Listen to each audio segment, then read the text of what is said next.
Sarah stands barefoot on a quiet Seabrook street, the camera capturing the lone glow of a window across the darkened neighborhood, the distant crash of waves filling the night air. She's in a light sweater and pajama pants, her hazel eyes sparkling with restlessness and curiosity, a half smile playing on her lips. You guys will never believe what happened.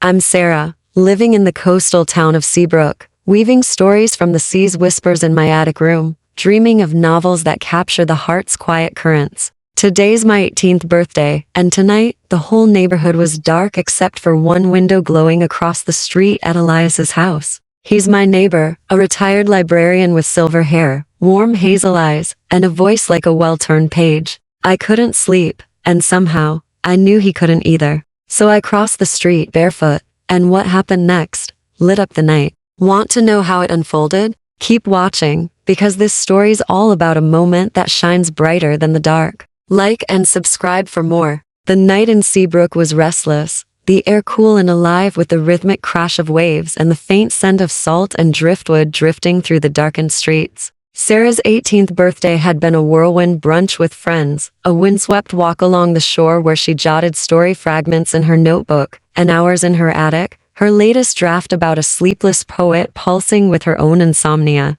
Her rented attic, a cozy haven of scattered notebooks, ink pens, and sea-smoothed stones, was usually her refuge, but tonight, turning 18, had ignited a restless curiosity, her story's vivid prose mirroring the daring in her heart. The neighborhood was cloaked in darkness, a rare power outage silencing the usual hum of lights, but across the street, a single window glowed at Elias's house, a beacon in the quiet night. Her dangerous desires, stirred by that lone light, propelled her barefoot across the street, her heart whispering poetic fragments. A girl, 18, crosses a darkened street, chasing a glow that hums in the silence. At 63, Elias was a retired librarian whose quiet wisdom had intrigued Sarah since she moved to Seabrook a year ago. His silver hair was slightly tousled, his warm hazel eyes carried the depth of decades curating books, and his hands steady from years of turning pages moved with a gentle grace that felt like a library's hush. His evening, Sarah, in passing, paired with a reserved smile, had always felt kind but distant, like a book on a high shelf.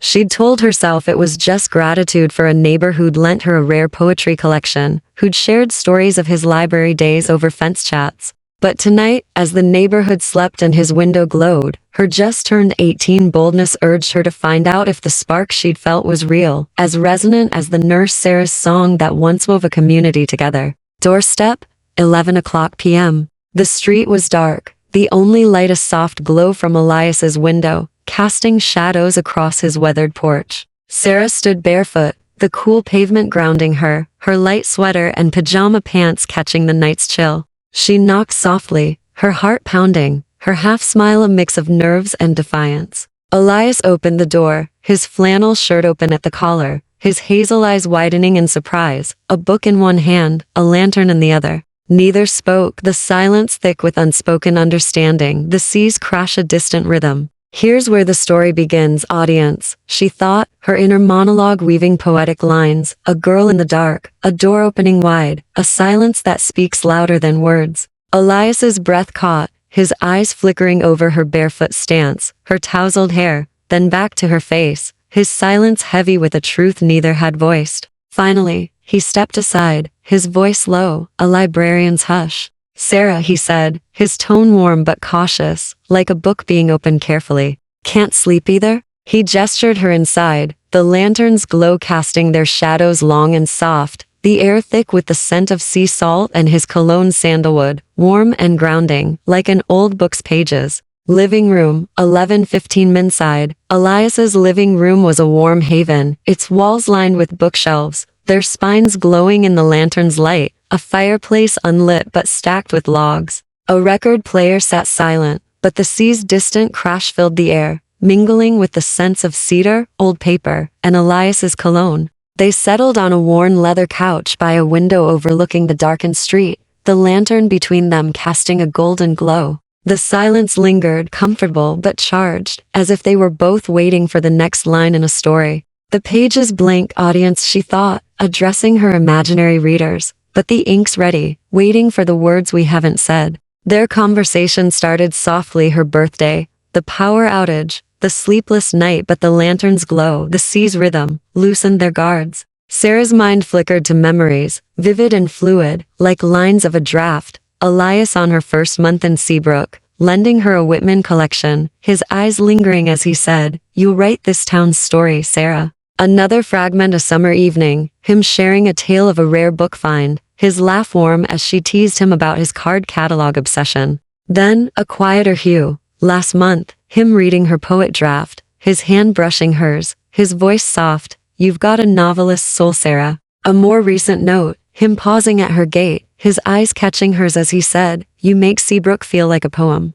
Each memory was a wave, layering their connection, pulling her toward a truth she'd been dodging. "You're the only one awake," she said, her voice playful but pointed, her hazel eyes searching his, the lantern's light catching their hazel depths. "Why's your window glowing, Elias? What's keeping you up?" "The story needs a spark," she thought, her inner monologue poetic, a wave that breaks, a truth that surfaces. Elias leaned back, his hand resting on the couch, close enough to feel its warmth, his voice low like a librarian sharing a secret. "Old habits," he said, his smile wry but warm. "Books keep me up, but tonight, maybe it's more than that." His words carried a new weight, a crack in his reserved facade, making her pulse quicken. Study, 11:45 Pamthi moved to Elias's study, a small room crammed with books, a wooden desk littered with papers, and a single window framing the dark sea. The lantern cast a warm glow, the scent of old books and sea salt heavy in the air.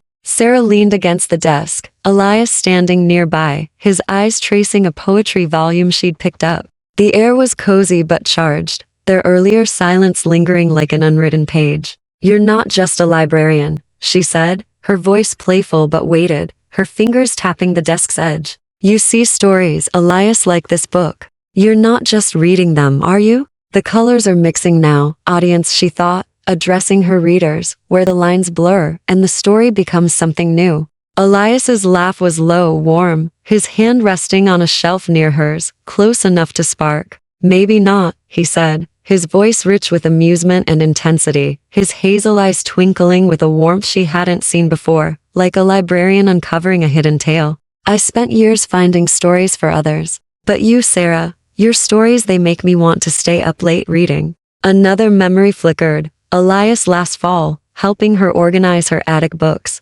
pausing to admire her draft, his voice soft, "You make Seabrook feel like a book I can't put down." The memory blended with the present, her heart pounding with possibility. Living room, 12:30 am. Back in the living room, Elias lit the fireplace, its flames casting a warm glow across the bookshelves, the sea's crash a faint rhythm through the window. They sat closer on the couch, Sarah's bare feet tucked beneath her, the lantern now dimmed by the fire's light. The air was thick with unspoken truth, her dangerous desires weaving a story. A girl, 18, finds a light in the dark, a silence that sings louder than words. "Hey guys," she said, her voice bright but laced with mischief, breaking the moment as if speaking to her imaginary audience, her eyes glinting as she leaned back. "We're about to get into the spicy portion of the story, so please don't forget to like and subscribe." She grinned, the words a playful shield, but her heart pounded as she turned to Elias, her shoulder brushing his, the contact electric.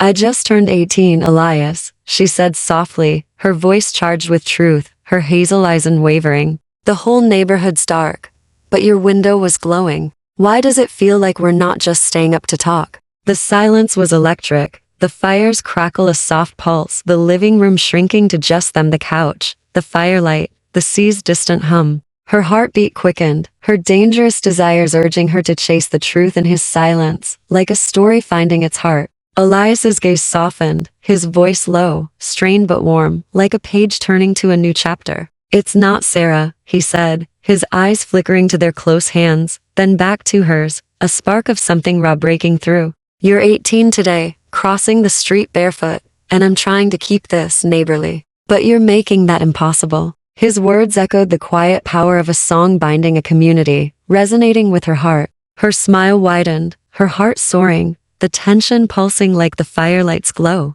"Maybe I like impossible," she said, her voice teasing but honest, leaning closer, her hand brushing his, the contact electric, like ink spilling across a page. The story writes itself now, she thought, her inner monologue poetic, a wave that crashes, a truth that sings. I'm 18, Elias. I get to choose what feels right. And this feels right. Her eyes locked on his, the fire's crackle swelling like a cue, her plan unfolding in the charged silence. He laughed, a low, warm sound, his hand lingering near hers, the touch sparking a fire in her chest that felt like a story coming to life. Your trouble, Sarah, he said, his voice rich with amusement and intensity, his hazel eyes twinkling with a warmth she hadn't seen before, like a librarian finding a rare book. I've been trying to keep my distance, to keep things simple. But you show up on your 18th birthday, barefoot in the dark, and I'm supposed to stay calm? You're rewriting every page I've got.